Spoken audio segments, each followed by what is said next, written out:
everyone, and welcome back to the Fortitude Fix. I hope you're well. My name is DaShanna, and in today's video, I am going to be bringing to you a pregnancy Q&A. So let's go ahead and get into it. I asked all of you who follow me on Instagram to ask me questions that were pregnancy related. So I compiled all of them. They are in my phone. And in this video, it's really just gonna be a sit down, super casual chat with you, answering your questions. So the first question is, what kind of crib do you have? And I take it that folks have seen the crib in the background of my last few videos. And I have the babyletto 3-in-1. So it is the babyletto modo, M-O-D-O. And yeah, it's in all white and I love it. So it is a convertible crib. It changes from the crib to a toddler bed to a day bed. And yeah, by that time, I'm sure it will be time for a baby girl to get a brand new bed. So anyway, she will have this for years and we're really excited about it. So I will go ahead and link any products that I mentioned, like the crib, down in the description box. Okay, the next question is, what do you want to remember about this pregnancy? Wow, that is a really good question. I think what I want to remember is the overall feeling of love, support, and gratitude that I have. I think that, you know, during this pregnancy, it's been kind of rough because the entire time it feels like I've been in quarantine, so I haven't really been able to share that love outwardly in person with people. It's been kind of tough. I haven't been able to really gather with friends or see family that often. I see my mom every once in a while, but I have not seen my mother-in-law since I have been pregnant. And it's been kind of tough not to like share that with them. And it feels like my husband and I are going through this pregnancy alone in some cases. But in others, I feel extremely loved and supported. I feel really good. I feel very healthy. I feel very strong. Although I do get tired, I just feel overall like very beautiful. And I think that is the feeling that I hope continues. And I also want that to be what I remember and what I look back on. And I think it's more so a feeling of like, wow, this is happening. I'm pregnant, like, having a baby girl. So just that overwhelming feeling of love and support and just confidence, I guess, is what I want to remember about this pregnancy. Strangest pregnancy dream? Yeah. So for some reason during pregnancy, for me, I can't truly remember my dreams. Usually I can, and I can recall them to you detail by detail.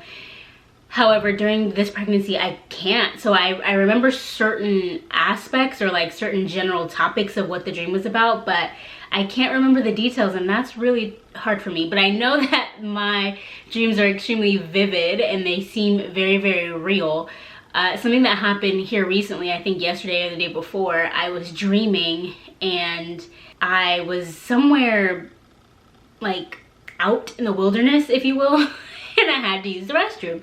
So I was using the restroom and I literally was jolted out of my sleep because it felt so real, and I thought I had peed in the bed, and I felt like all the sensation.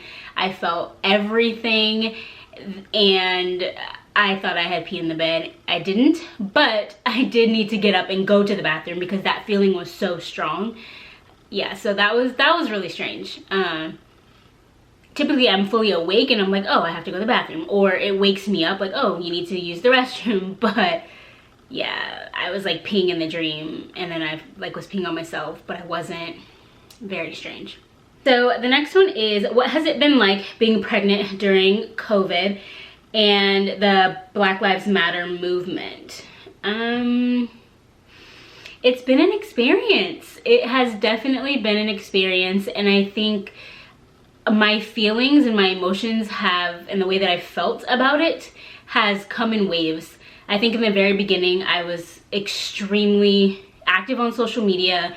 I was very upset. I was very activist, like post everything, you know, support my black man husband. Like I was so on it. And then I think I had to scale back. I was seeing a lot of things on social media that were in support of Black Lives Matter, and unfortunately I was seeing a lot of things that were not in support, and I kind of fell down the rabbit hole of reading some of those comments. And it's so interesting how the friends that we have, for the most part, kind of somehow, some way resemble our values, but their friends may not. And so when we're looking at comments, even those of strangers, it's like really impactful. And I just remember getting to a point where I can't look at this anymore. I can't watch these videos anymore. I have to protect my eye gate. I have to protect my peace. And I just would post things every once in a while. I actually made a video here on this channel about kind of how I was feeling at that given moment in time. And, you know, I felt really supported at the same time, you know, by my family, by my husband, by my, you know, employer. So it's been really interesting. I think especially with dealing with the pandemic and quarantine, it's been tough not being able to get out and be around people during this time. This is something that I wanted to celebrate and scream from the mountaintops since I was a kid, and this experience has been the complete opposite, you know. Virtual baby showers and not being able to see folks in person and thank them and give them a hug, and, you know, have the people that I allow to touch the belly, or you know, have pictures with people while pregnant, you know, like I won't really have that. So I think that's why I've gone so hard in documenting my pregnancy on Instagram and on YouTube, and taking pictures of myself, and yeah, just wanting to remember this time. So it's been really challenging, but I think here in the last couple of weeks I've really changed my mindset to, yes, it's been wild, yes, it's been challenging, but I am super proud of myself for like taking on this challenge. Like I am bringing a child into the world during a really rough time, and I'm pregnant during a really rough time, and I feel like I'm handling it fairly well, you know, with style and grace, and that's pretty much all I could ask for. So it's gone in waves, my feelings, but I think now I'm in a really good place, and I'm very protective of myself and my husband and my family. So yeah, that's how I've been feeling as of late. Tips for someone wanting to get pregnant with sickle cell. So I got this question a lot, and I typically get sickle cell related questions on my Instagram because I think I have a really large sickle cell following. So if you don't know, I have sickle cell disease, type SC hemoglobin. And what that means is some of my blood cells look like donuts, right? My regular red blood cells, just like yours. And then some of mine are actually shaped like a sickle, which is where it gets its name, or something like a banana. It has a curve to it, and it carries less oxygen throughout the body. They die off quicker, and you know, it can cause a lot of severe health issues. And so someone was asking me kind of what's my advice on them getting pregnant with sickle cell, with this disease. So there's many different types. So first I would make sure that you know your genotype. I would test your partner, so make sure that your partner is tested, or if you don't have a partner who is assisting with this pregnancy and you are using, for example, a donor or donor sperm or something like that, definitely see if you can do some tests on that first, or if you can get an extensive medical history of that person. After that, I would really just create a very strong care team. So I would have your general practitioner, I would have your hematologist, I would have a perinatologist, I would meet with a genetics counselor. I would have these conversations with my care team to really assess my personal situation. So I can tell you what, you know, I've been going through, but I can't tell you your situation or the next person with sickle cell and their situation. So for you, I would suggest that you craft your team and have them communicate with each other, have them communicate with you, ask all the questions that you have, and kind of go from there. The reason why I say craft is because you have the ability to pick and choose your care team, or if there's a person on your care team that you don't fit with, you have the opportunity to ask for a second opinion or ask, you know, to be transferred to another care provider. So once you've gotten your team, ask them questions. I would also recommend that you talk to them, maybe your high-risk OB, your perinatologist, chat with them about maybe doing some baseline testing. So I know for me, I did a ton of preconception work, appointments and labs and things like that. So before I was even pregnant, you know, I was on folic acid for 5 or 6 months before I even started to really try to get pregnant. I had a 24-hour urine collection. I did a pulmonary test. I did EKG. I did, you know, a ton of different things to try to get a baseline so that once I did get pregnant, we knew what those regular levels were, and if they were heightened or lower, that they could keep an eye on certain things with me in my particular case. So all of those things I would definitely do. In terms of your personal life, not necessarily like health related with a provider, I would talk to your family members, and if you have support around you, letting them know, maybe cluing them in that this is something that you're thinking about or considering, because you may very well need to call on them for support if, you know, you do end up getting pregnant, if you have another child that you are taking care of, and then you're getting pregnant, you know, a second time or something like that, and you have little ones, having some support or some help. I would also check in with your employer if you are working. Maybe not tell them every single detail, you know, tell only what you're comfortable with, but really just finding out what their policies are related to maternity leave, what that looks like, what the timeline is like, you know, benefits, things like that. You know, if you were to go on leave, if it's paid or unpaid, you know, would you be paid at a certain percentage, or would you, you know, still have your regular check coming in? Kind of have those plans in place, because again, you never know, and you want to make sure that you've kind of covered all your bases. I hope that's helpful. Let me know in the comments below if it was, or if you have some other ideas. If you yourself have sickle cell, I know a lot of you here in this community have sickle cell also, so let me know if I forgot anything or if there's anything you would add. Next up, do you have a name for her yet? Are you sharing the name, or are you waiting to announce? I got this question a lot. So the answer is yes, we do have a name for her. We will announce eventually. I'm not sure when we will announce on social media, but we definitely want to tell our family first. So we want to tell our parents and close family members all of that first, and then we'll bring it to social media at some point. But yes, you will eventually know her name.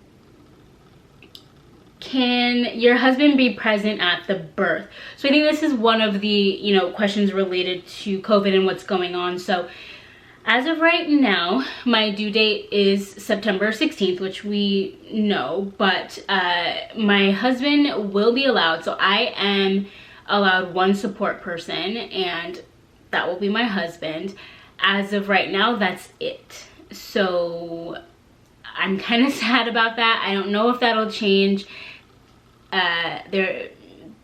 Yeah, one support person, and I think no visitors.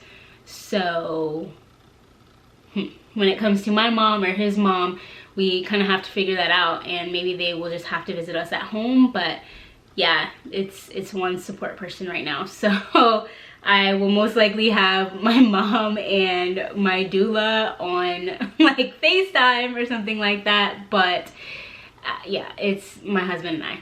Will you vlog the birth? And the answer is yes. My goal is to vlog the birth. Now, will I put every single thing out there on the internet? Maybe not. But I do plan on making some type of labor and delivery vlog and having some footage in the video that I do post online. It really just depends on how much they let me film once I'm there, and you know, how much footage we get, what we're comfortable with putting online, and kind of how I want to construct the video. But there will be a video, so that's really exciting, and I really just hope that they allow me to vlog in there at least some of the way, even if it's not the full-on like pushing moments, but the, you know, in between time leading up to everything and right after. And the last question that I will answer for this video is, what videos can we expect once baby girl arrives? And that is a really good question. I know that I will be doing mommy related videos, so videos lifestyle motherhood, so maybe some day in the life, morning night routines with the newborn, things like that, products I've used. So those are actually some videos that you can expect coming up. Labor and delivery vlog, the what's in my hospital bag, what's in my husband's hospital bag, prepping for postpartum, you know, some baby product stuff. Since I'm having a few virtual baby showers, I want to do a video on that. And then afterwards, just like what I actually use out of my hospital bag. What are some favorites that I have in terms of products, you know, now that baby girl is here, and just continuing the videos, like just continuing being inspired by you all, continuing going with the flow, continuing to love what I do. I never want to make this super task heavy where it's like, oh, I have to do this thing for YouTube. Like, I never want to be like that. So I want to always make it fun. I want to put videos that I can stand behind, that I care about, and put information out there that I think is relevant to everyone else. And I want to always keep it real with you all and do what's in my heart. So yeah, I do plan to have her in some of the videos. I can't say that she will be like the main person in the videos, just because, you know, things are interesting out there on the internet and I feel really protective of her. But you know, you all have been with me on this journey since the very beginning. Some of you since well before I knew I was pregnant. So I appreciate all of you, and you all will get to meet her. And yeah, we'll just continue growing this community together. So if you have not yet subscribed, please do so. I am on a journey to reaching 1,000 subscribers here on this channel. I am very close, and I would love your support in that. Also, just subscribe so you don't miss any videos. I have some really cool content coming your way, and I work really hard on it. And you know, being in my 3rd trimester and 32 weeks pregnant, and I'm still making videos and putting them up 3 times a week, I am so proud of myself. So anyway, just subscribe so that you can see the cool videos that are coming your way.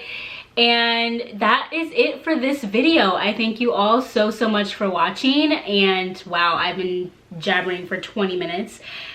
And yeah, I appreciate all of your love and support. Thank you so much for all of you who had submitted questions. Don't forget to check out the description box below, where I'll link some baby products that I mentioned or talked about, and some videos that I think you'll enjoy. And yeah, that's it. I will talk to you all. I'll see you all in my next video. And remember to always fill your cup. Bye.